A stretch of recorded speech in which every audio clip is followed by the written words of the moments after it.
Yeah. Please tell me that I can't, that I won't, that I fail, that I'll never make it out, yeah. Please tell me all the bad, never good, fill my head full of every single doubt, yeah. Please say any negative thoughts, I pop off when I hear people say I cannot. I get off to the thought of proving everyone wrong, I won't stop to the top, so you better back off and get lost. I'ma stay loud, stay proud, never running out, never heading south. I'll be spreading out, call it word of mouth, can't put me down, I'll be getting loud. You can have me douse, not what I'm about, have your fucking cloud. It be raining now, I keep making sound, go another round, bitch I'm legend bound, can't stop me now. You don't wanna fuck with me, a slow burn like a disease. Just tell me that I can and I'll show you things that you couldn't believe. Just tell me that I can. Just tell me that I can. Just tell me that I can. Just tell me that I can.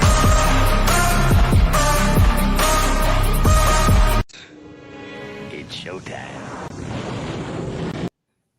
Welcome to Friday Night Lights. I'm your host, Mikey, and as always, riding with me, my boy Tommy. What's going on, brother? What's going on, Mr. Mikey? Happy Cinco de Mayo. Hold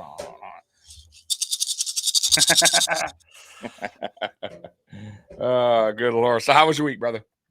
Long. Work was long. Man. But I'll be all right. That's what she said. All right, so let's get this thing started. That's what the draft was. It was. My God, we were on for 4. I didn't realize it because it kind of went. But to be honest with you, yeah, it felt a little long, but it didn't feel 4.5 hours long that we were doing a podcast. Because we had the chat. We had the chat that was active with us, which helps. Wow. Ain't nobody watching that on replay. No, not on that. So, anyways, now that the dust has settled, how are you feeling now about the draft? We were talking about this before we went live. Going into the draft, I said, regardless of who we chose, I may not be happy right away, but I'm going to find a way to root for these guys, regardless of who we get, right? Because now they're on our team, they're Bills, I'm going to find a way to root for them. I like Kincaid as a player.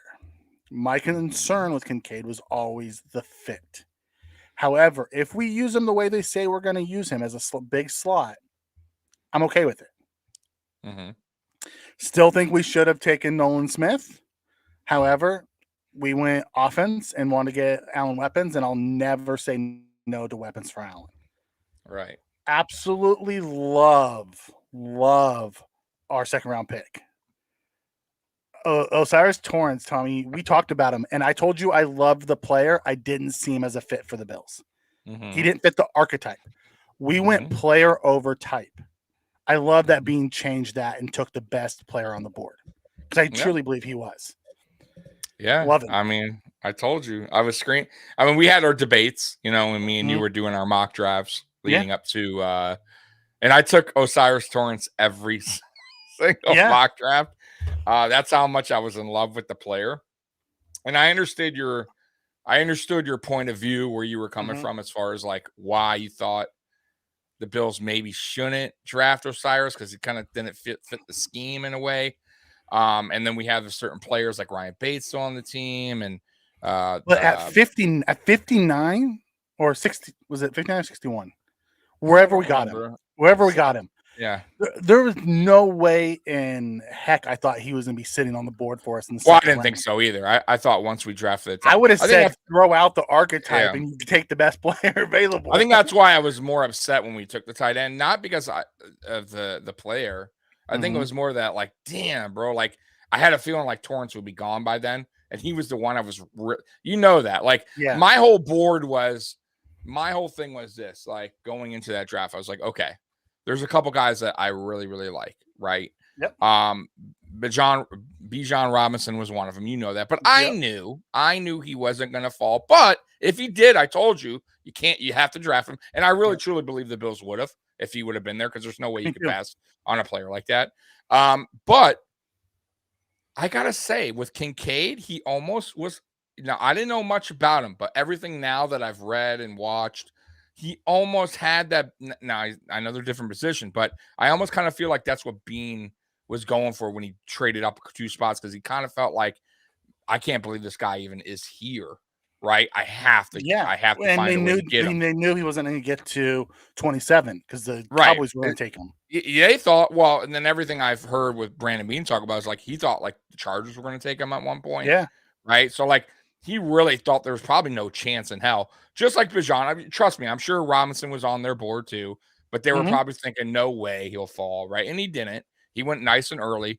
And listen, I think that's why he did it. Now, at that time, I was upset because I was thinking at that time, damn, man, okay, there goes the running back, which we knew, But now it's like, hey, now it's need, man. And to me, the need was let's protect Josh Allen, right? Let's get better run blocking, right? Let's get a tackle. I wouldn't even mind a tackle. You know what I mean? If there was a good, but I really wanted Torrance, and they didn't take Torrance, so I was so disappointed.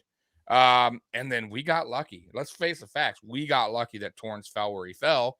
We didn't even have to trade up for him, which was unbelievable. He was just there. And then it worked out. Then I think my day two, everything calmed down for me, and I was loving the Kincaid pick even more. You know what I mean? Yeah. That's when once we heard what they were going to do with him.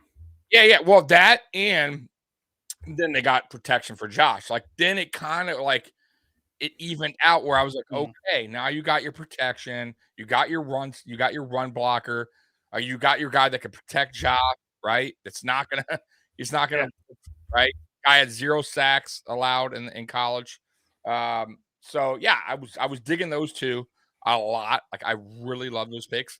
I'm still confused on the linebacker. However, we'll see what happens with McDermott. Now he's and I guess I want to talk to you about that. So what are you hearing about the linebacker that we went ahead and drafted there? They said, Hello, Beth.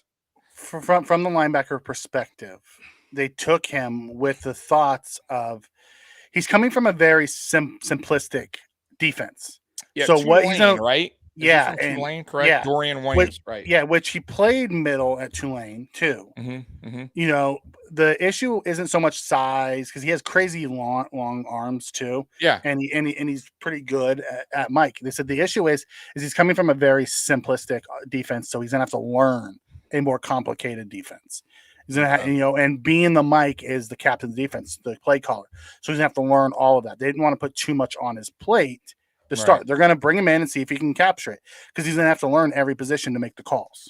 Right. So that's why they, being the first night, said they're going to start him at outside and then, walked his comments back since saying they'll give him a shot because I think McDermott plans to try to use him at Mike, which brings us 2 smaller guys. Right. So do I like it? No, not really. I thought we had better options on the board. However, now seeing that we signed Puna Ford along the D line, I like the pick a little bit better because I wanted Sayaki Ika there, or the big tackle Jones, right, or go crazy and grab Darnell Washington. Like, there was crazy good value at that. Yeah. No, there was some guys. There was. I think they see something in Dorian. That they like, that athletic kind of, smaller type linebacker. Maybe they feel like they can, with McDermott's system, it's going to be a little bit different than Frazier, more on the attacking style. And maybe they like that, the speed when it comes to him, that he is a little like that he can move around a little bit more. And I really think that Dotson right now is going to be the guy. I mean, Bean came out and said, unless he gets beat in camp by Klein, it looks like Dotson's the guy. It's going into the camp as number 1 right now. It doesn't mean he's the leader in the clubhouse. He's the leader in the club, right? Doesn't mean anything once again. But I will say this for Dorian, he has an uphill battle because he's going against 2 guys that already know the system. 3, right? 3 guys. I'm sorry, 3, but 2 that really, really know it well, right? Yeah. Yes. In Klein and Dotson, who've been here for 5 years apiece. Been here a long time, right? Yeah. So they definitely have the upper hand. And he's just going to have to really ball out in camp in preseason to even get a second spot, I think. Yeah, we talk about Klein right now, and McDermott or Bean didn't talk about Klein at all as someone that was in for the job. He named 3 people in for the job: Dotson, Bernard, Williams. That was it. Or Inspector. Those were the 4. Spector's interesting. I know he's that's very interesting that he brought him up. I think they but liked he him. said Klein was just the old vet in the room. So it doesn't sound like they plan on trying to go with Klein as the starting middle linebacker. He may be a roster bubble guy. You never know with Klein. There's going to be cuts. You can't listen. You can't. They're not going to all make the roster. Mm-hmm. But we'll see what happens. That's interesting. And then obviously, I did a video on the 5th round pick, Justin Shorter. Yes. And it's gotten a lot of good traction, by the way. Thank you, everybody that's watched that video. Did really well, right? I like doing those videos about guys that I feel like you never know. Because what is one thing that Bills Mafia loves? They love that kind of the underdog. We love that underdog. We love that underdog. We love the Duke Williams type of player, right? Mm-hmm. And I think Shorter is that guy that Bills Mafia is going to gravitate to. Will he work out? I don't know. I hope so. He has upside. Obviously, he was the number 1 wide receiver coming out of high school. But with I think Jalen Waddle and Jamar Chase. It wasn't like a bums, right? It's talking about top dog receivers. Yeah. I kind of feel like he's one of those, and there's a lot of guys that are like that, quarterbacks, receivers, running back, he just fell to a lot of, bad circumstances like injuries. And, he had the case of the dropsies early on in Penn State, winded up going to Florida. But I will say a couple things, and I did the video, and I remember, one, I love the fact that he played with Kyer Elam, right? So he's already kind of it's going to be good. That's good for Kyer, one, because going against a taller receiver in camp. I like that, a physical receiver. I want to see what Kyer line up against him. That's one. Two, he's already he has somebody that's on Buffalo roster. Show him the ways. You know what I mean? I like that. And I just think he has upside, man. Now, will he stay off the injury report? That's the big key, man, for him. Because I think Brandon Beam really likes the kid. Obviously, he drafted him in the 5th round. But it's the injuries, Mikey. I will say this. If he gets injured right away, it is what it is, man. He could be like a Glass Joe situation with the guy. I don't know. But you remember Marquez Stevenson? Same thing. He had a kind of injury history in college, and it kind of rolled over to the NFL, and he just couldn't get it right. It just couldn't. He couldn't break it. Right? So let's talk a little bit about Shorter. I told you I hated the pick, right? I know. Oh, you were mad right away. I was mad, and the reason why I was mad is because they had the Parker Washington, they had the Xavier Hutchinson on the thing, who are better receivers, has better college production. But listening to Brandon Bean over the last week on a lot of different podcasts, because he was on with Rich Eisen, he was on with Long, he was on with Jim Rome, like he was on a bunch of different ones. Brandon Bean went all over the place this week. He did like a whole tour everywhere. I'm like, what the hell is going on here? It was awesome because I got to listen to a new one every day. Cool. It was cool. Right here. But I was listening to him talk about Shorter, and he said, we drafted him because he comes in and he has special team ace right off the top. He's a 4-core special teams player. He played it in college. He was really good at it in college. Yeah. He's going to come in and he's taking Jake Kumero's spot, basically. Right. So you're telling me we're getting a 6'4", 230 guy who has upside at receiver, whose only job in year one is to come in and watch how Stephon works, watch how Gabe works, get in that room, and just be a special teamer to start with occasional, droplets in as a wide receiver like Kumaro did. I can get behind that. Yeah, 100%. Like the more I listened to what they planned with him, see, I was thinking we needed another receiver. You know what I mean? And that's why I was mad about passing on Parker Washington and Xavier Hutchinson, because they were more polished wide receivers. This kid's a raw piece of clay that, we're going to get in and mold while he's learning. He's going to be playing special teams. Okay, I'm good with it. In the 5th round, you scratch that. You buy that lottery ticket. Yeah. You never know. I hated it at first. Yeah, I did. I absolutely hated it at first. Yeah. There's a ton of receivers, especially receivers from that you can get late that wind up working out being like studs in the NFL. Yeah. Right? A ton. Happens all the time. I'm not saying this guy's going to be a stud in the NFL. However, you never know. Listen, it boils down to a couple things. Like I said, the injury thing, I would think is number 1 in my book. Number 2, the work ethic, right? And he sounds so far. Now, of course, he could be just saying all the right things, and that means nothing. But he sounds like the type that He has a chip on his shoulder. He has a chip on his shoulder, one, right? He wants to prove that he's better than, what a lot of the criticism is saying about him, right? Where he was drafted, the drops, all that, the injuries. And that's good. And he's also, liking Josh Allen nice and early, saying he's, so he's playing towards the Josh Allen card, which is great. So let's see if he could take all that onto the practice and to training camp. Rookie camp, I believe is first, right? Rookie mini camp. And we'll see what he does in camp, man. Yeah, sky's the limit, man. You got drafted. You're a 5th round. It's not a guaranteed lock, but you are on this team right now. You're gonna get options. Yeah. Scott Blakely comes in, who Scott was roasting me for my grade at the end. He did not like that I gave them, such a low draft grade. Out of all the guys, by the way, Scott, and I love Scott, but Scott's usually the hard ass, right? Like he's normally doesn't like it, right? Right? He's like, nope, not good enough. Mr. Positive now, and I love it, Scott. I love the new Scott.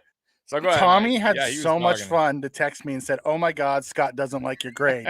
You better get on there and say something." So, talking about Justin Shorter, I like the idea of what we're going to do with him, and I like his upside because the worst case scenario in the 5th round, we grabbed a special teams guy who's going to make the roster. I'm okay with that. Right. You know what I mean? At the best case scenario, which our starting 2 wide receivers was a 5th round pick and a 4th round pick.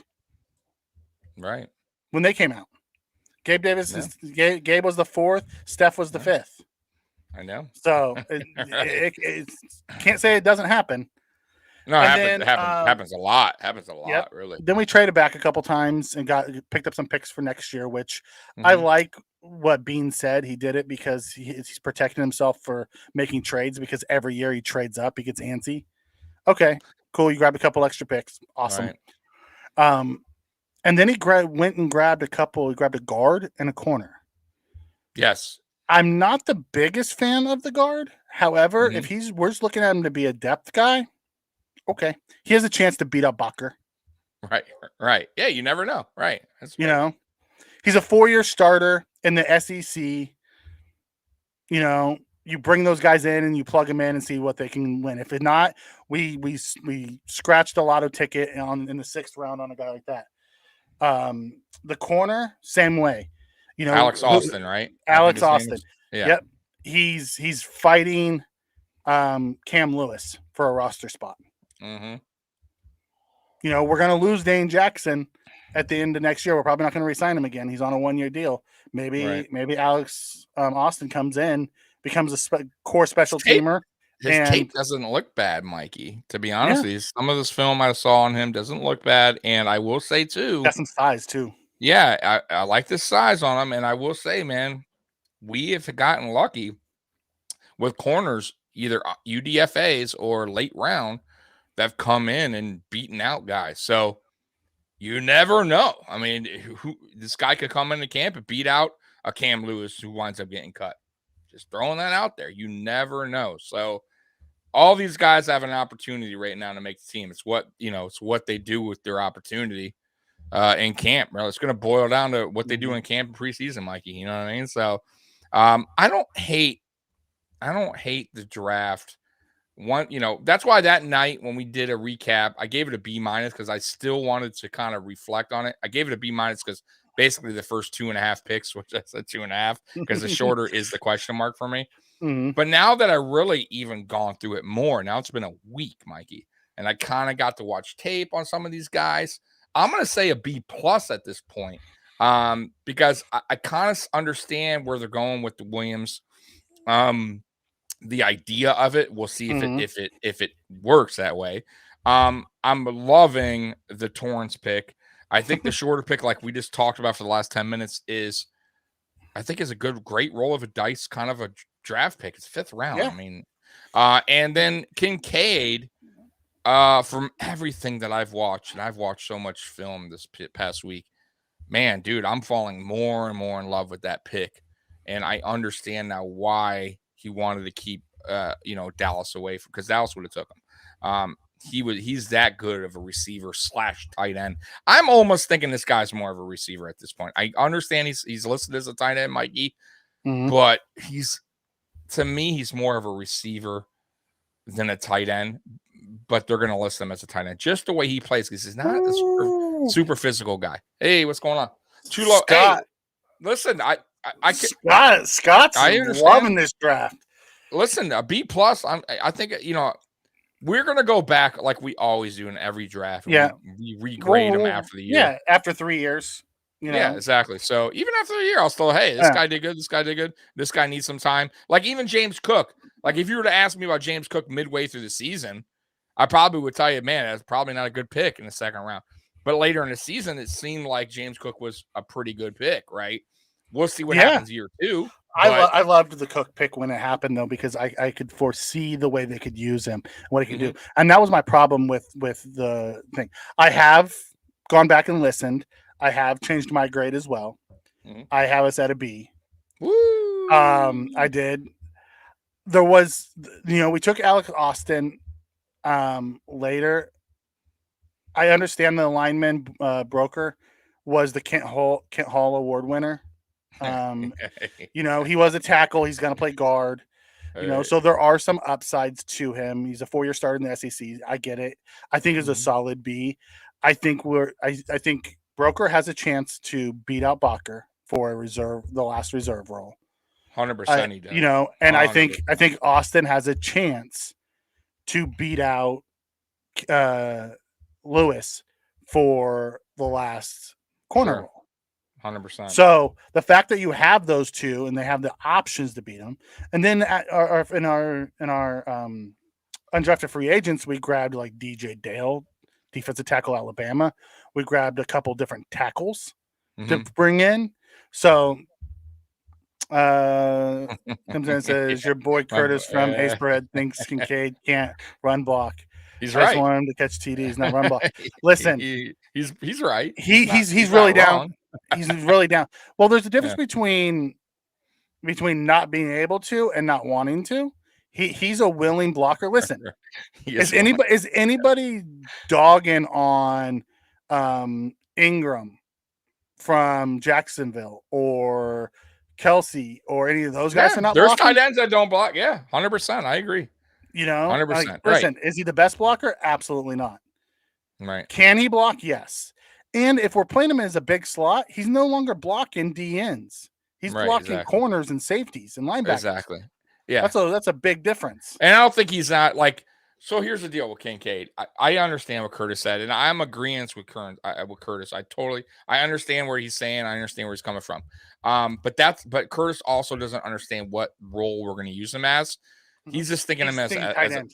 Exactly. So he needs to really kind of see him more as a wide receiver, tight end, kind of flex, kind of that kind of receiver, or tight end, whatever you want to call him. But he also he thought Darnell Washington was a first round pick. No, I get it. He went right. But Curtis is Mr. Blocking, Mr. Running. He's very old school in that way, which he's not all the way wrong with that. No. But he has to understand too, though. He's a Dolphin fan, and I love you, Curtis. But you don't watch Buffalo Bills football like me and Mikey or some of these, die hard. But like we really know our team. Like that's why I was saying like a lot of the time, like last year, for instance. Not to go down a sidetrack here, but he was always saying, like, we need to run more. We need to run more. Okay, I understand that, but we had terrible – he didn't understand. Run blocking was terrible. He thought that who was the guy that we had last year we picked up? I'm drawing a blank right now. The veteran. Yes, that Saffold was a Pro Bowler, a solid player. And I'm saying, no, Curtis, you have to watch the games. You have to watch a complete game. You can't just watch what you want to watch. He got smoked. He got smoked a lot, and a lot of our line got smoked. A lot. We just listen. That's why this draft here, I was so dying to get. We need help on the line. That it all starts up front. You have to run block. You have to pass block. Last year, I felt like we didn't have either. We fell apart. That line was so bad. At the end. Especially at the end. It was miserable. So, we'll see what happens this year. But I think it's gotten better. Especially with Torrance. And I don't listen. Josh needs. Here's the problem, and this is why they went out and got Kincaid. Josh was missing that security blanket, right? He was missing That the over the middle guy. over the middle guy. Now we got Beasley back last year, but let's be real, guys. He didn't play really football much. He played one game for Tampa, maybe two, right? Sitting out a lot. I mean, he is older, he's smaller. The yak. Guy. I love Cole, but that wasn't Cole. What we know about Cole, right? Mm-hmm. Kincaid is a much bigger option for Josh. He's a guy that can run clean routes, great hands. Josh is going to fall in love with him. And he is going to be the guy now that Josh can rely on when things break down and Josh needs to get rid of the ball. He is the security blanket. And that's why I love the pick, man, because we were missing that all last year, especially when Crowder went down. Crowder was supposed to be that guy. When Crowder went down, McKenzie was supposed to fill that role, and you all know how that went. McKenzie is not a true slot. He's not even a true receiver. He's more of a gadget receiver, and I like McKenzie, but that's not what he does.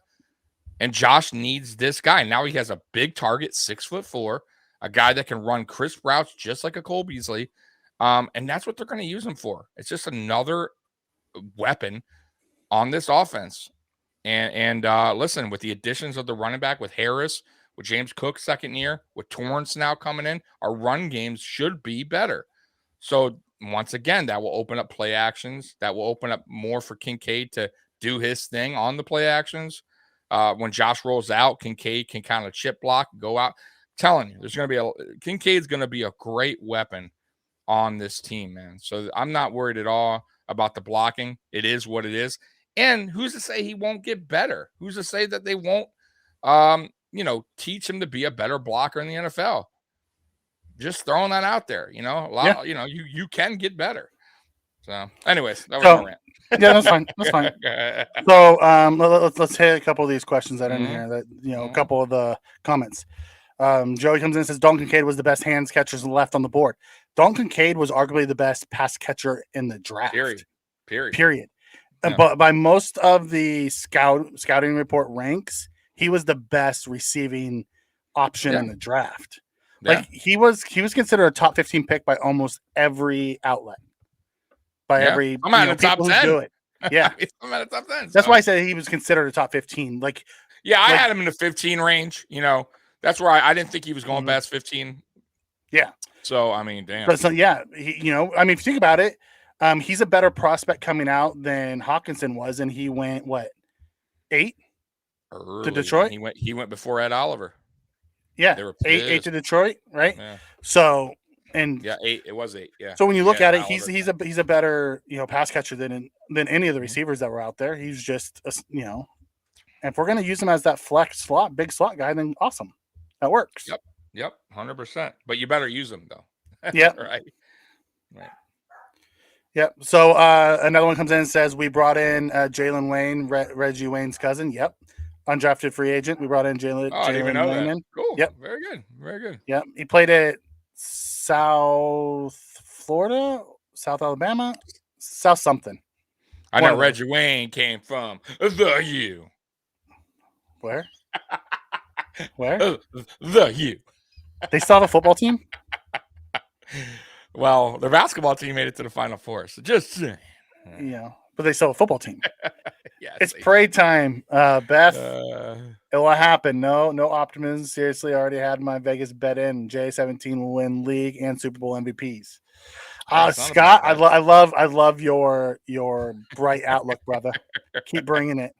And and remember, all these videos are saved. So if we lose a game this coming up season and you are in the chat dogging, I'm going to remind you of these good old days of Scott being optimistic and happy. Yep. Patrick comes in. Thank you, Patrick. I don't think I've seen you in here before. We appreciate you on the live show. It says, I think the big question is, can Torrance beat out Ryan Bates? Yes. I hope he does. Listen, I love Ryan Bates, but I've been saying for a couple years, I think his best spot is center. It's his best position. I have a feeling when Torrance gets in and learns, once he gets into the lineup, they're not going to be able to get him out of the lineup. That dude is a monster on the interior. Yeah. Listen, he came from, from Lafayette, into the SEC and dominated the SEC. So he came from, lower ranks to higher ranks, started on the third team, made it to the first team, and then dominated his senior year and got himself drafted in the second round. I think the dude's going to be a stud. Yeah, listen, if he can't beat out Ryan Bates, and no, this isn't an offense. This isn't like a knock on Ryan Bates, but Ryan Bates, listen, I love the guy, and I love the fact that he can fill any position when needed, because you don't get these a lot of players like that can go in any position: center, left guard, left tackle, right guard. Love the fact that he could do that, but he's not a starting right guard in this league, in my opinion. You saw that last year. Matter of fact, he's better equipped at left guard than he is right guard. If Torrance can't beat out Ryan Bates, no offense, then we got ourselves a bad pick, because he should be able to beat him. I'm sorry, he should be able to beat him in camp. Yep. You're going with, not only that, Cromer, who's one of the better offensive line coaches in this league. If Cromer can't get this guy up to par in the NFL, up to speed, and beat Ryan Bates in camp, then it was a bad pick. I'm sorry. And I don't believe that's going to happen. See, here's the thing. It's going to. Yeah, I think once Torrance gets in line, he's not going to come out. But McDermott and team is always notorious slow to bring along their offense, their rookies. So it wouldn't surprise me if they had him at even that Bates starts. But I think at some point during the year, it's going to be Torrance. I think Torrance is going to win it outright. Personally, I think because Bates is also one of those super subs where he can play all 5 positions. No, that's what I'm saying, right? And you want a guy like that, in the waiting in the wing. But wait a minute, on offensive line though, I want to go back in time on the draft picks, the higher end draft picks. So Dawkins, he started right away, correct? I mean, he did start right away. But he started at multiple spots. So he started. No, I know, but he was a starter, correct? Okay, and then he came in and started Ford. Cody Ford started, correct? No, Tynesecki started. And that's right, because Cody Ford came in. And he came in, I think, the third game, right? Third game. Yeah. Okay. So, but Cody but here's the thing with Cody Ford, his rookie year, they split time. Him and Tynesecki split time during the games. Yeah. As well. Yeah. I remember. So Nasecki started. Cody Ford came in. Let's take a look at Ryan Bates. Ryan Bates spent a lot of years as a backup, and then they slowly worked him in, over Bach. Yeah. I just listen. So I don't think that's going to happen, Mike. Spencer Brown didn't start right away, and then they brought him in. You're right. He didn't, but I think they had no choice. But I agree with you. But Spencer Brown was more of a project, and he was very new to that position. Torrance is not new at all to this position. One, he's a guard. Two, he played in the SEC, which you just mentioned, which is basically like a bunch of NFL players. Like, that is one of the toughest conferences that you could play in, right? You're playing top dogs, right? All the time. He's going against, and he's not giving up a sack. He's a great run blocker. Like, I would be shocked if he doesn't beat out Ryan Bates. I'm just throwing that out there, because if he played, like, I will say this, if Torrance played for a different conference, a weaker conference, weaker schedule, weaker opponents, fine. I could kind of see that going, well, he didn't really have the greatest competition. But that's not the case. He was going against top colleges, NFL first round talent, defensive line, right? And he was stifling both Carter. Yes, Carter. Right. From Alabama, right? So no, Carter from Georgia. I'm Georgia. Yeah. Sorry, Georgia. Yeah. But dude, I'm telling you, man, I there's no way, man. When they see Torrance get on the field, like, personally, because they haven't seen him yet. He'll start on the second team. Yeah. He'll start. He might even start third team, and then he'll work through preseason. Work his way up. I can see that. Yeah, but when they see him at camp, is my point. Yeah. How physical, how big? Because right now they only see him what they see, right? Yeah. But when they see this dude going against, like, actual physical, against Daquan and Puna, how he's going to hold his own, right? Yeah, that will be the eye opener. That will be like, hey, this is the guy. And I think, like I said, with Cromer, I think Cromer's going to get this guy going. And to your point, Bates, I think you're right. Bates could be the super sub center, moving forward after Mitch Morse retires, potentially after next season. Mm-hmm. And then there you go. But the problem is there too. Now you got to find a guy that's like Ryan Bates, who can come in at any position, right? Because now you're losing that flexibility where the guy like a Bates can come Can in play any any of the three. time. But we have that in David Edwards too. And You're right. I forgot about McGovern. David Edwards. The pickup we have. Yep. McGovern does it McGovern too. can play any McGovern of the has three. center too. You're right. I forgot about that. Edwards only plays the guard spots. However, Okay. if something happened, we could always slide. If Torrance is on the right, we could slide Edwards into guard and put McGovern into center. McGovern was a college center, so we still have that flexibility having that there. Bucker right now can play any of the three too. Chances are Broker's only going to be a guard. I don't know if he has center flex because he was a tackle guard. Right. But we still have that ability. Now, Patrick comes in and says, I think Bean can slide, or he thinks Bates can slide to center next year and Torrance could take over right guard full time. No offense, Mitch Morris. I do agree too, and we could cut Mitch Morris and save some money. I just don't think that's going to happen. Not this year. They love him. They love him. Yeah. Or is he talking about next year? Are you talking about no, I think he's talking about this year. Yeah, no, I think he's talking about this year. Oh, see, I don't think they would do that. Yeah, I don't think they're going to do it now. I thought if they were to drafted like Weipler, like I kept reaching for Weipler, then I think they would like happen. that, Scott. They're not going to give him the starting job. He's going to take it. Exactly. Well, he's going to be so good you can't pull him off the field. And they actually talked about that. Bean talked about Torrance and how when he went to Florida, the coach there said, "Listen, it's not guaranteed. You got to earn it, right?" And he loved that about Torrance, and he did. He earned it, obviously. Started on Scout Team 3. Right. And he's going to come here. He's going to do the same thing, and they're going to test him, right? That's all. Listen, it's a test. You know that, Mikey. Like, they know that he's going to wind up being the starter. Like, the chances are slim that he won't. But they don't want to just give it to him. They want him to earn it. They want him to be a dog out there. They want his best. And he's going to do it, man. I believe in the guy, man. He's a beast of a man. He's unbelievable. Yeah, I love the pick too, man, Chris. Yeah, I'm a big fan of what we got going on, and I like this one too. Let's be honest. Edwards gonna be traded for a fifth. We have a lot of in depth, a lot of interior depth all of a sudden. They love and Bean always flip them. Always flips them, and I can see him flipping somebody if 100%. If Broker looks good, and they think he can be it, and there's no injuries. If we all stay healthy, then yes. If there's not, if not, I can see us keeping all of them because what happened to Josh last year was, the edges came flying off, and then we had a lot of interior push, so Josh had nowhere to go. Right. If our interior can hold stout and they come flying off the edges, Josh has those escape lanes all of a sudden. That's right.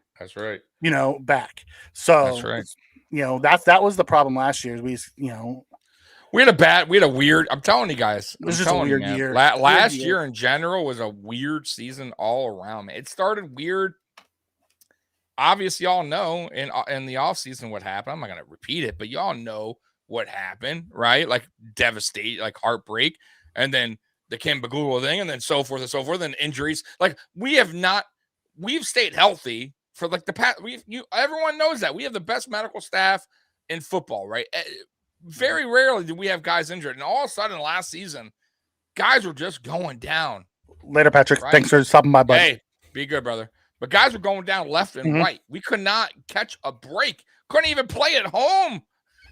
Right? Forced out of there. Like, so I just think last year, for some odd reason, man, it just wasn't meant to be. And it sucks. But I think if we could stay healthy, right? Sometimes it is luck, Mikey. Sometimes it's bad luck, right? Like the Von Miller injury was bad luck. But if everyone can stay healthy, I think we definitely have another chance to do this. Like I said, I love some of the pickups, which, by the way, we're going to get into the pickups right now. So, well, before we get into the pickup, my last take on this is when we're talking about last year, our defense played one game together. Yeah, that's right. That's it. And then we lost Hyde, and then we lost Phillips, and then throughout the year, Poyer got hurt. Trey, as a matter of fact, we never played one game because Trey wasn't back yet, even that first game. They kept rotating. Yeah, and they kept rotating. Elon got hurt. Benford got hurt. Right. And then Vaughn got hurt. And Dane got hurt. Yeah, right? like it was just a bad year. Like our defense never played together fully all year long because Trey wasn't Ed back. Oliver got Like right Oliver off the got top, we lost hurt. our center fielder. No, I agree. And then Poyer wasn't healthy once all last year. Yeah. He just played through it. No, I agree. So That's what I say. Last year was just it was a weird year, man. Which is cool, which is one of the reasons why I was super excited to see us sign Taylor Rapp, because that gives us another, true starting safety. Yeah. That can come in if something like that happens, or we can play a 3 safety set, which is cool. Yeah. Beth, I'm with you. I'm with you on that. Torrance is the dude's a stud. Yep. He's a monster. So speaking of monsters. Oh, here we go.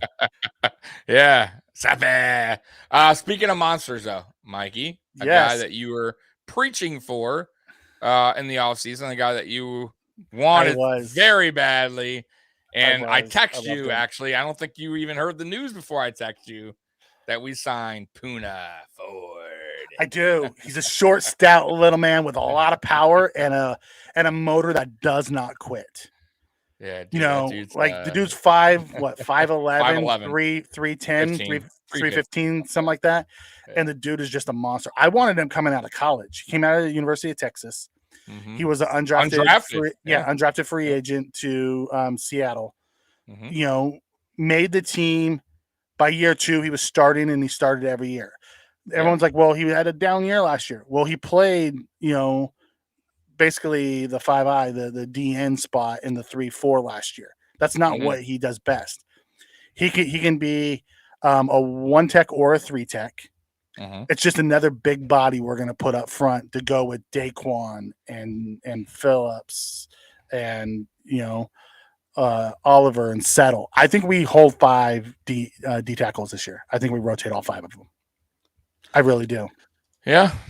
You're telling me Daquan played like 70% of the snaps in the middle of the season because we needed him to, and then he got hurt at the end. And Daquan, you're telling me we can have another really big run stuffer that Daquan doesn't have to play that much, and we can keep him healthier for the end of the year. I love that. Let's rotate those big guys all together. No, I listen, man. You know that we listen in the draft. Going in the draft, what did we say? You gotta fix the trenches. We failed again last year, right? Offensive line, defensive line. We were getting beaten in the trenches, right? We needed a big guy. We needed a run stuffer. We needed a guy that could collapse the pocket. Puna Ford is that guy, and he's young. It's not like we're getting like this old out of veteran who just maybe has some left in the tank. Dude has a lot in the tank.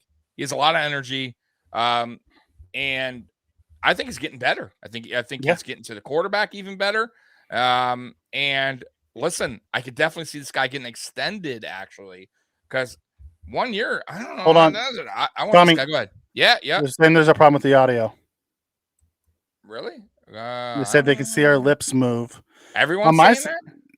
On my side, I can see it, but everyone's saying they can't hear nothing. I'll tell you right now. So you keep talking, Mikey. Say something. Say anything. Say, Scott. We signed Puna Ford, mother. Yeah. All right. So the audio's good with Chris. A couple other people are having audio problems, but we're good. We're good. We're good, Scotty. It's on your end, brother. Yep. Just you, brother. Just you.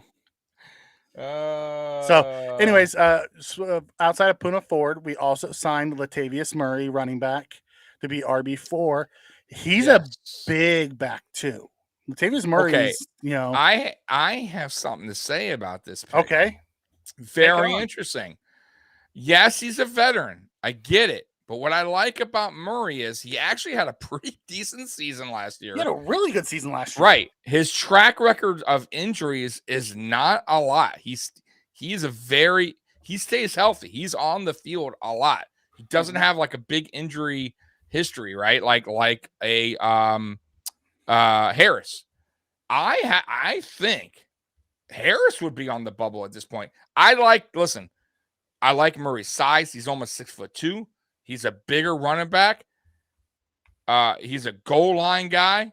Yeah. He can run between the tackles. And listen, I like Harris, no doubt. But Harris worries me because of the injury history. big time worries me. And I just think Murray is a veteran guy that can go in with Josh. And I'm saying Harris isn't either, but I just think Murray is more of a solid type of player, more of a solid vet for Josh and this offense. I think he's just a change of pace back, bigger back than Harris. I don't know. Short yarded back that we wanted. And I think he could be reliable because he could stay on the field healthy. Yeah. I don't think Harris can give us a full season without getting banged up, and then we're right back. Because listen, here's the problem. Let's say hypothetically, they're like, man, we can't have all these running backs. We're going to put, we'll go ahead and put Murray on the practice. What are you talking about? All these running backs? There's only 4. I know, but you're not gonna, on game day. You can't have 4 running. You're not going to start 4 running. We do it every year. I don't know if you have Murray. You're going to have Cook, Murray, Hines, Harris, Hines, and those are the 4. Well, the one guy. It's right. We lost him, right? Tyrone Jones is gone, right? Yep. Okay, so we have 4. Maybe you're right. I guess you can. We do it every year. We roster 5 backs. We roster 5 backs every year because Gilliam as well. You're right, Gilliam. But Gilliam's more of a fullback. But those are the 5 backs that we roster every year. You're right. But are they dressed I don't remember them always being dressed on game day. No, but you could look at your opponent and then make it. I agree, but I don't know if Harris is worth. There could be another. I mean, we'll see when cuts are happening, but you know how that goes. But you're right. You may be right. I'm just saying. I think I could still see. I prefer Murray at this point over Harris. We'll see how camp goes in preseason. But I just think Murray is a better option than Harris at this point. I could be wrong, but we'll go from there. Okay. Yeah. No, I don't disagree with you. That's my concern with Harris too. Outside of his rookie year, he's been hurt every year. But he's solid. But the thing is, he's really good. When he's healthy, he's really good. Yes. We know this firsthand because he ran 75 yards on this one play. He kills us every year anyways. Right. I mean, outside of that one win game, he always does, he's always got good hands. He's a decent pass blocker.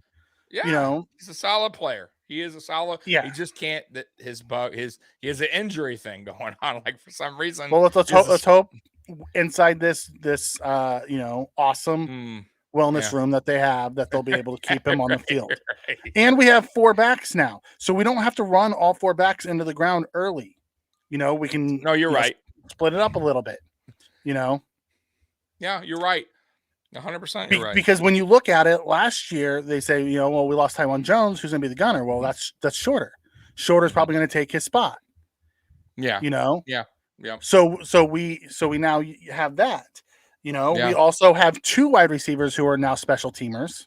Yep. And Shorter and the guy from Miami. Sherfield. Both special teamers. So we can, before we only had one and it was Kumaro. Yeah. I'm excited. So now, we saw the difference. Yeah. Sherfield also brings offensive experience. So right. I did see up top. I think it was Chuckles come and said, "What edge are we signing?" Ooh, wow, that's interesting that you say that, because so here are the remaining edges that are out there. I don't think Clowney's a fit. He's gonna want a ton of money. No, don't think he's a fit either. Yannick. I don't know. Teams keep getting suckered in by Clowney. But anyways, Yannick had 9.5 sacks last year. He's more of a sack artist than a run stopper. Mm-hmm. I would love to see him if he can come in on a decent, but it's going to come down to what teams are willing to pay. Leonard Floyd's out there. Mm-hmm. Sack artist. This is the guy I really want. Yeah, give me this guy. All has a high motor. It still has a high motor too. And he always wreaks havoc. Justin Houston's another one. God, I remember he was such a beast for a long time, bro. For a long time. Dude. Him Frank too. Clark. Frank Clark. Yeah. They're getting on their, older side, but they still have game, man. Dwan Smoot's 28. How much? Carlos Dunlap, another one. All these guys are like 34, but they would come in and if they're in a rotation. Remember when he got the big deal from I think it was Arizona or Dolphins. He came from Arizona. Got the big deal at Miami, I think, and then didn't do any much. But he was a good player for a while. But Robert Quinn, who had a really big year with the Bears and then was traded to the Eagles, instantly got hurt and never really found his footing there. Mm-hmm. So there's a lot of veteran DNs that could come in and help our pass rush. 100%. You know? And the good thing too, I will say this: all these guys are probably gonna do a 1-year deal. Like these guys we're talking about are guys that are a little bit, past their prime, but they still have something left in the tank. Like Ingram, like Mikey was talking about Ingram. I would not mind Ingram at all. You guys know firsthand what he does, what he did against us, especially. He has stuff in the tank to provide. You guys know that Von Miller will be back soon. This is a good guy to come off rotational with Rousseau or Miller. I would like Ingram if he came in on a cheap 1-year deal. Chuckles. I like Houston or Ingram. Problem. That's who me and Tommy have been talking about. Love it. Yeah. The Mighty Quinn would be a good one too. Why? Any one of these guys would bring a different 100%. Aspect to our game. 100%. And they're veterans. And I've wanted Yannick from start. Yeah, I like him too. From when he was with the Vikings. I've wanted us to get. By the way, real quick, did the Puna Ford contract come out? Do you know what we paid for him? Because he was listed at $9.5 million. By the way, Puna Ford said he had a better offer somewhere else. He More took money, less. He took less to come to Buffalo. So I'm very curious. Now PFF, or was it Spot Track? Spot Track had him at 9.5. So I don't think we paid 9.5. I'm just going to throw that out. I guarantee you we didn't pay 9.5. right. So, we don't have 9.5 to give him. Right. So I'm just going to throw that out there real quick. I'm almost thinking it's like a 4.5, 5 deal. I could be wrong. I didn't see it. That's why I was. It hasn't come out yet. Oh, look, up to 3.5. Is that correct, Sarah? I mean, okay. It's not out, or is Sarah saying it? Yes. No, Sarah's saying up to 3.5. He probably got a 1.1 with, his 1.7, I think is what the veteran minimum is. And it can go up to 3.5. It's not on Spot Track yet, but I know numbers have been floating out there. Scott, I understand you're optimistic about this, and maybe he does, but don't get too optimistic about that. It's listen, ACL, I told you guys last year, and Mikey, you know this, and in chat, and Scott, you should know this by now. I preached to you guys last year, and even Mikey got caught up a little bit in the hype when I told you, yes, it's great to see Trey out there. It's also a different thing with Trey involved. No, I get it, but I'm saying, listen, they're showing pictures of Von working out and stuff. It is totally different on the cuts and stuff like that. When it comes to ACL, like you don't know yet. Like we're not going to have a week one. I don't think so either. Exactly. I just don't see that happening. You know what? Too, they're talking about. I forget what I was listening to, Mikey, and he made a great point on Trey's injury, and I didn't even think about it. So the ACL, like compared to a I know, right? Compared to a running back or a receiver, is Mikey, if you're coming back from ACL on a receiver, let's say you're a receiver, it's different because you know where you're cutting. You know when you're stopping, you know where your route. Like with a corner, it's different because you're guarding somebody and you're basically playing him. So you don't know when you're going to cut. You don't know when you're going to stop. You get what I'm saying, Mikey? So it's a lot harder for a corner to come back from an ACL than it is like a receiver or running back because you don't know when you're going to do that sudden movement. You know when you're going to do sudden movement as an offensive player. That's why I'm telling you about Von Miller. It's going to be interesting because he has to kind of flow with the offensive line. Remember, he's getting pushed around, knocked down, pushed to the side. I just don't see Von coming back week one. And I wouldn't want to rush him back week one, Scott. I don't want him on the field 1 through 4 anyways, or 1 through 6. Yeah, because I want him healthy for the back end of the year in the playoff. Yeah, 100%. So I'm 100% okay letting him wait it out. Right. And listen, Scott, too. These guys that we're talking about, they could come at a cheap price. Why not have one of these guys come in and fill in, right? And then and who cares? Like when Von comes back, now you still have another guy to back up Von when Von needs a breather or whatever. Like it doesn't hurt to get a guy on the low. And that's exactly what we did with Puna Ford. I think that's what we'll do within one of these veteran edge rushers. It doesn't hurt because listen, right now with no Von, I like Rousseau, but Rousseau's still kind of finding his ways. And right now, what do we got right now? A fill-in for Von. Shaq? Who do we got right now, Mikey? Yeah, Shaq so Lawson, right now it's Shaq, okay, AJ Epinesa, and Boogie. Exactly. So you're telling me out of those three, no offense to those three, and I love Shaq Lawson, but you wouldn't want an Ingram over Shaq Lawson? I'm just throwing that out there, and I'm not saying cut Shaq Lawson. Honestly, I would rather see us trade a Boogie or an AJ and keep Shaq. Shaq is a No, I'm not solid saying head cut ready. Shaq. I'm not saying cut Shaq. I'm just saying starting wise, like having come, like I would much rather have an Ingram starting week 1 rather than Shaq. Now I wouldn't mind Shaq coming in for Ingram. You know what I'm saying, on a breathers or whatever, on rotational. But I'm just saying these guys on here, I think, are all guys that you can afford for a 1-year deal. You're not going to get stuck on them. You know what I'm saying? You probably still can cut them if it doesn't work out, right? I don't think that's a crazy thing to sign one of these guys. I'm just throwing that out there. Go ahead, Mike. And I believe we're gonna because you have to also remember, Scott. All I can say to Epinesa and gang, suck it up, Buttercup. Hold the line until Vaughn starts playing, regardless if that's week 6 or week 8. Yeah.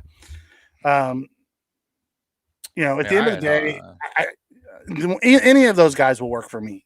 Just give me another proven pass rusher. That's it. Because Epinesa had a very quiet 6.5 sacks. Yeah. Boogie Basham didn't have crap. No.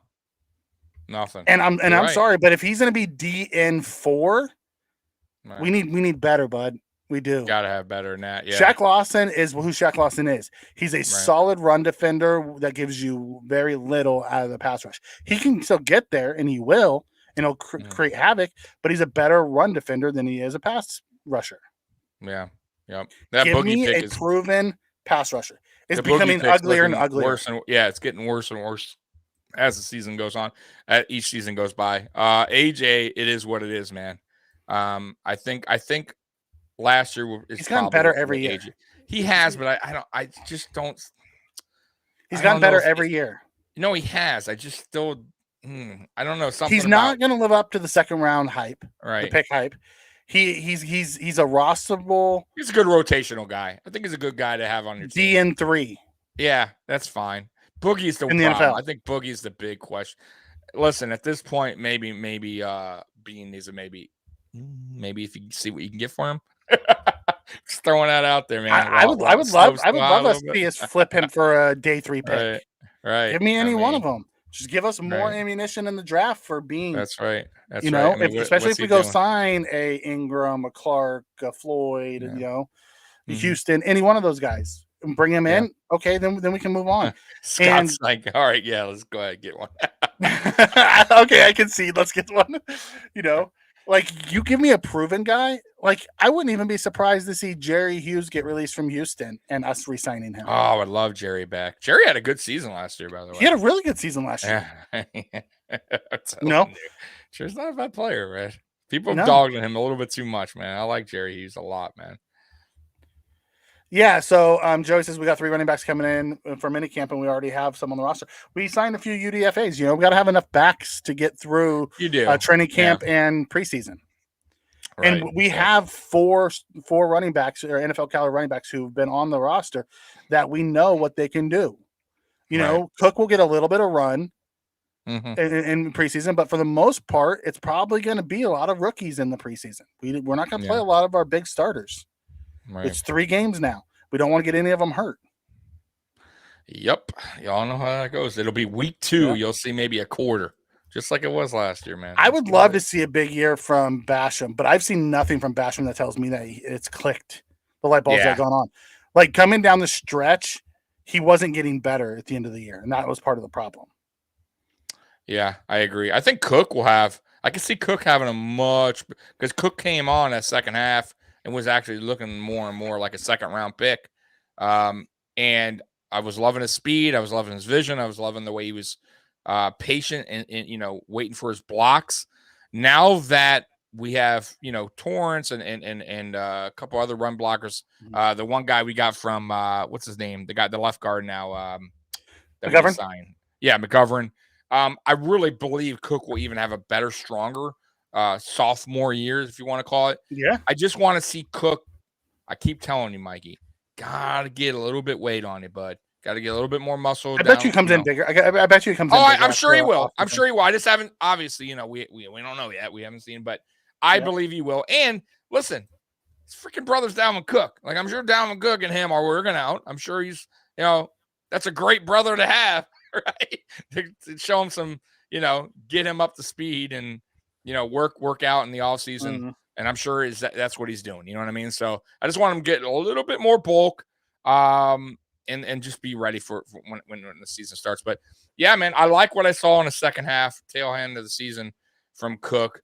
I still don't know though, Mikey, if he is a 3-down back in this league, right? Like I still think he's more of a 2-down, pass catching back. And I still think Buffalo needs, that, in my opinion. Not now. Well, but maybe in next year's draft or the following season. I just think we still are looking for that stud running back that we just haven't caught yet. Cook's good. He's solid. He's fast. He's a great pass catcher. And then we have a bunch of solid running backs. We don't have a super stud at running back. Yeah, I know. Our super stud's 17. Right. No, so let's touch on Chris's comment here. He says, I want to see big years from Basham and Cook, to be honest. Keep Cook, Harris, Murray, cut Hines. Well, Hines gives you the special teams ability. Yeah, can't. And if we cut him post 6-1, his cap is 3.5. We save $2 million by cutting him. And I think they worked a deal out with. Every time they do that, I feel like they're not going to cut him because he's going to probably be the starting punt returner, and he's going to be on the kickoff team with Hardy. Special teams. Totally forgot about special teams, and that's another reason why they're not going to cut him. I think you keep all 4. Yeah. I don't think he'll be in the running back rotation as like a true running back. I think they'll use him as a gadget type of guy along with Hardy. Exactly. Yep. And get him and manufacture him some touches, but you're going to see him more in the special teams. The dude returned 2 kickoff returns last year, and it was a really solid punt returner for us. Oh, and right, and not only that, like Mikey said, he could be a gadget guy on this offense. He has that kind of speed, so you can't cut. Listen, speed kills in the NFL. Y'all know that. Miami is just like that's what their offense is based on right now. If you notice, the Buffalo Bills, Mikey, are kind of trending now in that direction as well. If you look at the guys they picked up in Sherfield, who has really good speed, the guy from the Saints, who I keep forgetting his name, Hardy, right? And Hines, those are all burners. We didn't have a lot of burners before we traded for Hines last year. We had one, and he really didn't do much, and that was McKenzie. Didn't have a lot of burners last year, right? Now we're trying to get these. And McKenzie really wasn't a burner. He was more of, quick. No, I get it. But I'm just saying he was our fastest, gadget guy. Now we have multiple. And I love that because speed kills, man. And we all know you don't want to get back in that situation where we're putting Micah Hyde back in punt return. Yep. Because we don't trust anyone, right? Hines is trustworthy. You all know that. You saw that. Can't get rid of Hines. So I don't think Hines goes anywhere, and I think he stays 100% on this team. I would be shocked if he's cut. Yep. So another one comes in from Beth, says Clark would be awesome. I really don't know how we could swing that though. Cap is limited. Whoever comes in would have to sign for that 1.7. Yeah. With incentives up to about 3 or 4. It'd be a vet deal with incentives built in. That's why I don't think it'll be a Clark, because Clark's looking for bigger dollars. I have a feeling it's going to be the Ingrams, the Dunlaps, there's one I'm missing there. Houston. It's going to be one of those type of guys. Right. Yeah. Houston, Ingram, Dunlap, who's guy's 34, coming in to try to get a ring, be in a rotation and be okay with it. Like, it's going to be one of those type of players. Which is fine. I told you, we just discussed all those guys. Those are all guys that have something left in the tank. It's not a lot, but I think there's definitely a year left, right, in the tank where they can provide some depth and do something on the field for this defense that we need. Yes. So Joey asks, let me ask you a question. Do you think we brought all these running backs in for Cook to be the starter? Cook will be RB1 to start, but they're all going to play. We don't just have a bell cow that we run through. It's going to come down to situations and game plans and all that. If we're playing a, knockdown, drag them out team, and it's going to be, a 12 personnel, you're going to see more of Murray and Harris. If it's going to be one of those wide open games, you're going to see more of Cook and Hines. Except when you get down in the red zone, then you're going to see Murray and Harris. It's just the way it's the way it is. Exactly. We're bringing in guys that's going to help. Like Kincaid brings in helps in the red zone. He gives Josh another guy in the red zone. Right. Murray is a big back who's going to help where Josh doesn't have to be our red zone running back anymore. Or short yardage back. Right. If it's 3rd and 1 and you want a quarterback sneak with Josh, it's fine. So be it. But I guarantee you, if you give Murray the ball at 6'2", he's going to get you 1 or 2 yards. Right. Just run him behind our big man Torrance. He'll get you 2 yards. Exactly. So put Brown and Torrance on the right side and just let them run block. Those two are nasty monsters run block. It's gonna kind of be situational for the running backs, I think. Cook will be the starter. He'll be RB1. Like Mikey said, I really truly believe that. And then, you will see a lot of rotations as depending on how the game's going, but definitely red zone, definitely short yardage. I doubt Cook will be in, and it would be, why would you? Why you're going to have the bigger back there. And that's exactly, listen, Brandon Beane came out and said it. They are trying to, even Josh Allen, they are trying to take away the unnecessary hits for Josh Allen. Yep. And 4th and 1 is ridiculous that we can't gain 1 yard. That we can't have a running back and push the line 1 yard without having to use our quarterback every single play. So getting those guys, Harris, Murray, that takes another hit away that's unnecessary for Josh Allen, right? That's another red zone where we don't always have to have Josh Allen running or try to fit it into tight windows and right. So now also too, I want to mention this too that we didn't bring up. Cook, the one thing I didn't care that Cook needs to get a little better at too is blocking. And bringing in Harris, who's pretty good pass blocker, and Murray, who's pretty good pass blocker as well. They're a little bit bigger. You'll also see them on the field more on passing downs, in my opinion, than Cook as well. If they're going to keep the running back in, if the running back going to go out, then you'll see more of the Hines and Cook guys in the Correct. So let's hit this one. Scott comes in and says Oliver will play next year unless a miracle season will be traded in the offseason. He won't be traded. He could walk. He's in his 5th year option coming up. Yep. So he'll play through his 5th year, and he'll probably walk just like Tremaine did. Yeah, he wants to get paid. Here's another question from Chris. Do you guys think Shorter will get a lot of playing time? Shorter's going to come in and he's going to be a 4-core special teamer. And he's going to have to earn his receiver reps. There's 5 receivers ahead of him. He's wide receiver 6. Mm-hmm. Yeah. So do I see him? I see him getting a lot of playing time in the preseason. I don't know how much playing time he's going to get in the regular season, unless he starts getting better and better. We got a super chat from Ed. Thank you, Ed. We appreciate it. Love your channel. You guys are great. Go Bills. Appreciate it, Ed. Go Bills, man. Appreciate you, bro. We did. We just claimed a D end off of. Never heard of the guy. I'll be honest with you, and he could just be off of waivers from Colts. The Colts. Yeah. Can't body. Like he's not going to. Yeah. Joey said Puna Ford up to 3.25 million. Yes. Sarah called that. That's a steal. She saw it, one of the newspapers. That's a steal. Yeah, it really is. Guy's his value is going to go higher. I'm going to tell you right now. The Seahawks fans are mad. They're like, how did the Bills get him for that figure?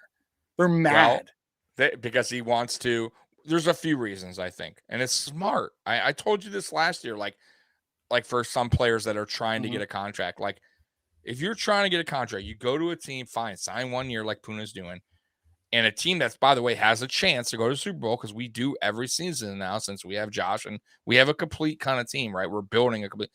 If this guy Puna Ford comes in and does what he's been doing, he's gonna not only has a chance, he's gonna get a big contract because he's only 27. Right. He's gonna still young. So he's gonna go, you see what I did in Buffalo? You see we won, right? Like there's a good chance that Buffalo resigns him because we have none of our 5 D tackles are going to be back next year. They're all on 1-year contracts.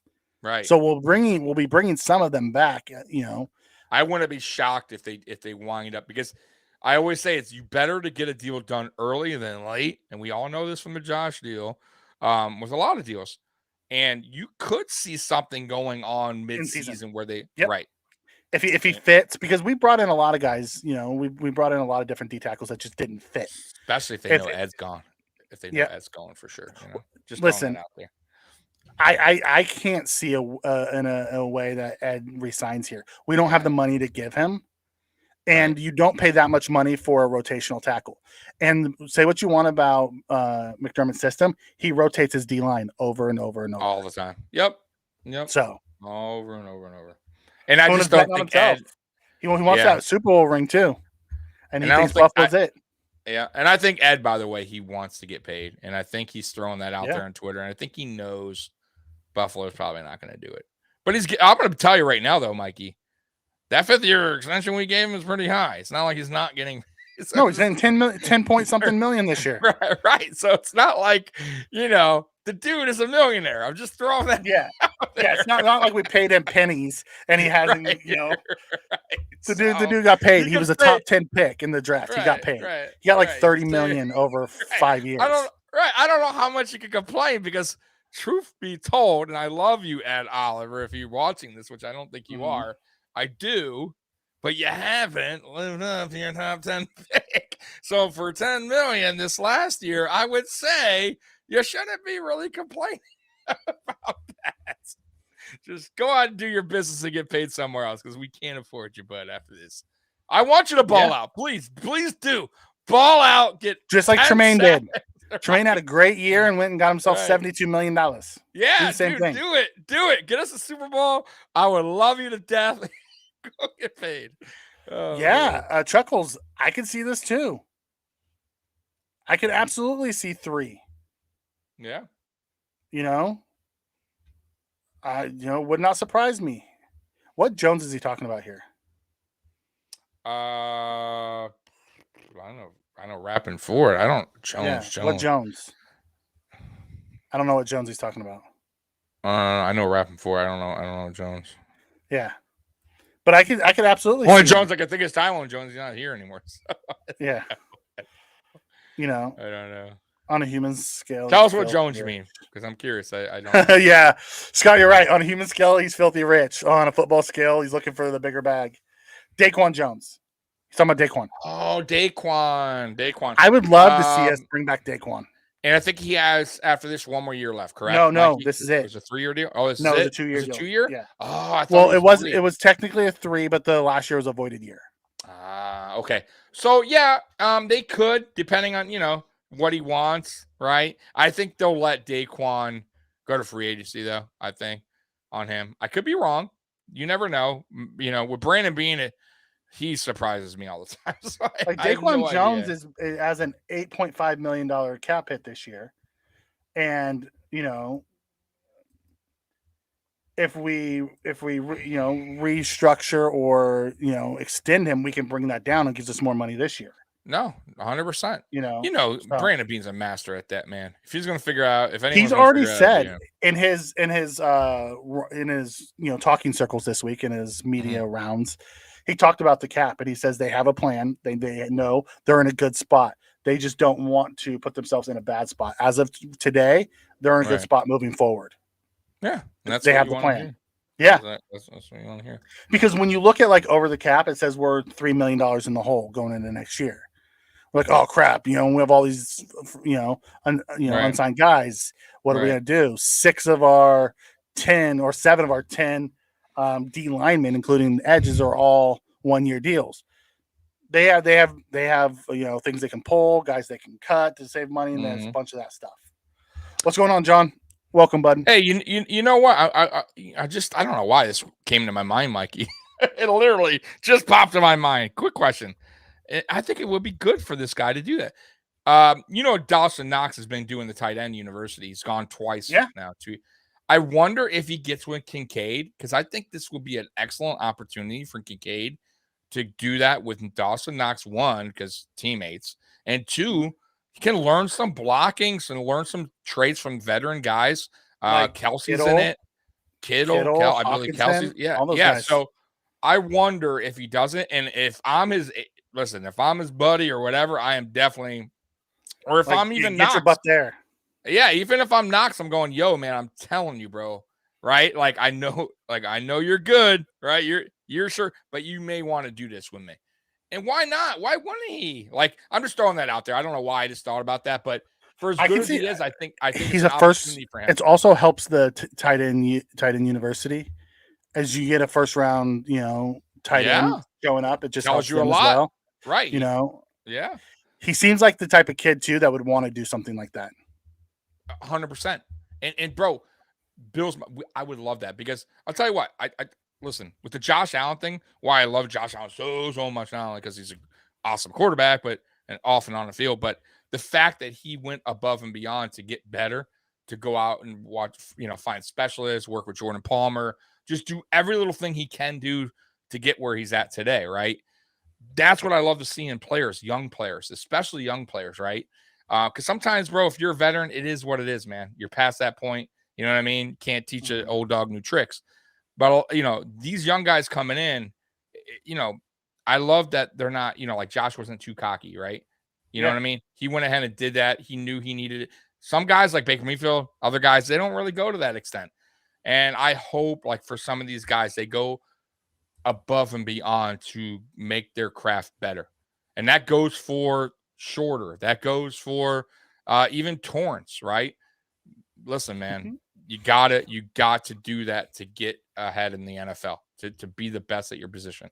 And, that's what Stephon Diggs is. That's why Stephon Diggs is so good, Mikey. That dude works in the offseason like nobody else, right? That's why I also love Gabe Davis. Gabe Davis is a grinder, guys. As for as much as you all dog on Davis, his offseason workouts are extensive. That dude goes at it. No one outworks Davis and Diggs both. They're just work. So I can't hate. You can't hate on a guy that does that. So get with it, Kincaid. Get with Dawson Knox, baby. Go to get your butt to tight end you. Von Miller. Oh, by the way, too, Von Miller has the defensive thing. Yeah, the edge. Yeah, and Rousseau went last year. All of them did. It was all of them. He took all of them to do it again. All right. Yeah. Come on now. Let's get it with it. Yeah. Right, so the edge, I can't remember what they called it. It was like the DN seminar or something. Guys. Yeah. He just gets them all together in Vegas and they do some stuff. Yes. John Herring comes in and says, so what defensive end do you guys think we're going to signing? We actually just went through all the DNs. We did. We're going to probably go with one of those older veterans. I can see, Houston, Melvin Ingram, Carlos Dunlap, someone along those lines. Yep. If you want to go back probably about 15 minutes in the stream after, you can watch that little section. And you'll see us go through all of the different edges that are available. Yep. Beth says, after watching his first 24-hour video, I'm pretty sure the Bills was his dream location, number one on his list. He'll do anything to keep it. He's almost the guy was a 0-star recruit who went to San Diego State and then transferred to Utah and then became a first-round pick. The dude has fought the odds, and just like Josh Allen was one of those guys, 0-star recruit, went to Wyoming, and then ended up becomes a first-round pick. Those are the type of guys that, our team tends to love because those are the grinders. They're not going to, they haven't been the best guy all the time. They've been told that you're not good enough, and they found a way to overcome that. So no problem, John. It happens. Yeah. Hey, but that's what, so you come back, you go back and you could rewind, man. That's the greatest thing about YouTube. Yeah, he is humble. He's very humble. Super excited. Osiris Torrance the same way. You would think Torrance was one of those guys who just because he played at Florida at the end, but he played at Lafayette, Louisiana Lafayette for 3 years and then transferred his senior year because his head coach got the job at Florida, started on the third team, and worked his way into a starter for game one. Right. You love those stories. Those are the grinders. They have the talent and they work their way up. Yeah, man. That's all it's about, man. Same with Yeah, our that's been spitting facts all stream, man. Yeah. Yeah, Same Torrance loved it here. I know that. Same with our coordinator that everybody dogs. Just throwing that out there. But anyway. Listen, y'all Bubba, your coordinator is on the hot seat, brother. Time to put up. I'm saying y'all willing to give players who are rookies chance. You know, you understand that there is some growth, and he is technically, well, not now, but he was technically a rookie OC. So you can't, you know, for as much as you guys are gonna give the players a pass, or go, well, we can see the upside. Oh, this is you can't see the upside here. Of course you can. Come on, Mikey. Dorsey excuses. I'm gonna tell you this: if we have a good year, though, Mikey, and he leaves, y'all are gonna be really upset about that. No, I won't. Yeah, if we have a good year, I'm gonna be super excited. Yeah, but you're still be upset. I'm not gonna be upset because I think Josh Allen is gonna be a head coach maker. He did it with Daboll. I think he's going to get Dorsey a head coaching job. Oh, 100%. Well, he already, believe it or not, he got interviewed. Yeah. Listen, the people who were dogging Dorsey is the Mafia, because we have a high expectation. We were dogging Daboll too. That's right. 100%. We have a high expectation. 100% we did. I just feel like this year is a year for him. He coordinated a top 3 offense or top 5 offense. But not a top 5 offensive line. Not guys that were falling off the plank, that were dropping back. I'm just throwing this out there. So I'm just saying this year for me, and I agree with you, is going to be a make it or break it for him, man. Scott, you guys sound like you're finally coming into my side. 20-0. Let's go. Yeah, I'm not going to say 20. Dude, have you seen our schedule? It is rough. We're not going 20-0. We got to go brutal We got to go London. We got to go London. Not only that, but we have Kansas City on the road. We have the Bengals on the road. Oh, it's brutal. It's brutal. Last year was brutal. I thought last year was bad. Like the AFC year's coming up by itself is brutal, not including all the other crap we got. Even if the Patriots and we get the Eagles this year because we get the East. I know. No, it's brutal. It's brutal schedule. But we'll see, man. Like I said, man, sky's the limit for this team, Mikey. We still got a lot of young talent. Got a lot of guys that are hungry. I'm pissed about that London game. I know. It better not be a Bills home game. It better be a away game. I think it's a home game. I could be. That's wrong. Bullshit. I think it's a home game, bro. That's bullshit. Let's see here. I'm curious now. I'm pretty sure it's a home game. That's bull dookie. Unless somebody beats me to it. Let's see here. So the 2023 opponents. Who we playing? Who we playing? By the way, who is that in London? We don't know yet. Oh, it didn't be announced. It wasn't announced. I thought there was a leak. There was a leak, though. Somebody said there was a leak. I haven't seen it. Yeah, it got leaked online, bro. Let me see here. I'm just curious. Now I'm curious. You believe those online leaks? I don't. Everybody was saying it, bro. October 8th. It doesn't say who, though. It just says October 8th. Yep. So everyone's saying it. But you're right, though. It's not saying who, though. And it's not saying where. Well, actually, no, I can see. So the away games, Mikey, we got 1, 2, 3. You got 8 away, and you got 9 at home. So the London game's probably the home game. Probably. If I had to guess. So I wonder if we're going to be playing an NFC team in London. Thank you for Super Chat, Ed. We appreciate you, bud. You're heading to London for the game. Never been there. Hey, that's a good way to go. Awesome. Good for you, Ed. I don't know if have we ever seen Ed before? Yeah, it comes in here a lot. Oh, I'm sorry, Ed. I don't remember. I don't recall. Ed's in here a lot. Okay. I'll be interested. I like that, Beth. I like that. The Giants. Can you see a Bills-Giants London game? And we play the Giants, right? Yeah. Or a Bills-Eagles London game? So damn early too. I gotta wake up. You're telling me, dude. I'm on Oh, the you're West right. You're on Coast. It's even California. earlier for me. Why he's gonna be at like 5 in the morning, man? Oh my god. on a freaking Sunday. That's no bueno. That's brutal, man. Yeah. It's so brutal. I would love to see the Giants. That'd be awesome. It would Yeah. be. It would be. Could be Dallas. Like, it's probably going to be someone like the Commanders. We'll probably get the Commanders there. But it is saying, look, even SI, Sports Illustrated, saying it's October. October 8th.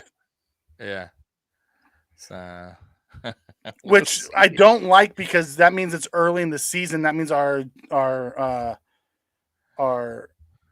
bye's probably going to come right after that. And that means we have another early bye, and I'm sick of these early buys. It's 2:30 their time, so I don't know. It's really early, I guess. Yeah. Yikes, man. Ooh, Beth, Dallas, Diggs versus Diggs. Yeah. But I'm telling you, the networks in America are going to want the Bills, Cowboys, the Bills, Eagles on. If it's a London game, yeah, they're not going to put us against some garbagey team. Yeah. Very, very interesting. Yeah. So, anyways, Mikey, anything else? We've been doing this hour. No, we didn't have nothing walking in, and we spent 90 minutes chatting. we did. I mean, we had a little. We had the Puna Ford thing. Yeah. We had the Murray talk. We had the Edge talk. So, guys, once again, want to thank everyone. We had a pretty good amount of people in here tonight. So, Beth, Ed. Oh, really? Okay. Chuckle said they stopped doing buys after London. So maybe we have like a Monday night game after the bye to give us longer. Okay. Or a Monday night game after the London game. Yep. Chuckles. It'll be interesting to see how this plays out. Yep. Chris, appreciate you all. We will be back next week at 8:30. Soon we will probably be doing 2-a-days once the camp picks up. I think we're going to be doing 2-a-days, guys. But right now we're still Fridays at 8:30. But when camp starts back up, we will resume Mondays again. So just throwing that out there, but it's not soon, right? Gotta wait till camp. And I think camp. Well, they say there's 121 days until football's back. Yeah. But I think the first mandatory is what, in end of May, I think, right? We have the rookie camp coming up in like a week, and then we have everyone together like the week after. So okay, mid May, end of May, something like that. Yeah, I'd say we'll probably get going around end of May, June. So, anyways, guys, appreciate y'all once again. Thank you everybody for Thursday, May 11th. By the way, Thursday, May 11th is the rookie, right? No, is the NFL schedule release. Oh, that'll be interesting. Okay. Then we'll know. Yep. Right? And that's next week, actually. Yep. Correct? So next Friday, we'll be coming on right after the schedule releases to talk about it. Yeah, we'll give you our prediction. Our way too early predictions. Yep. All right, guys. So we'll come back. All right, brother. We're out of here, man. Bills Mafia, love you. Thanks, chat. Go Bills. Go Bills. Peace.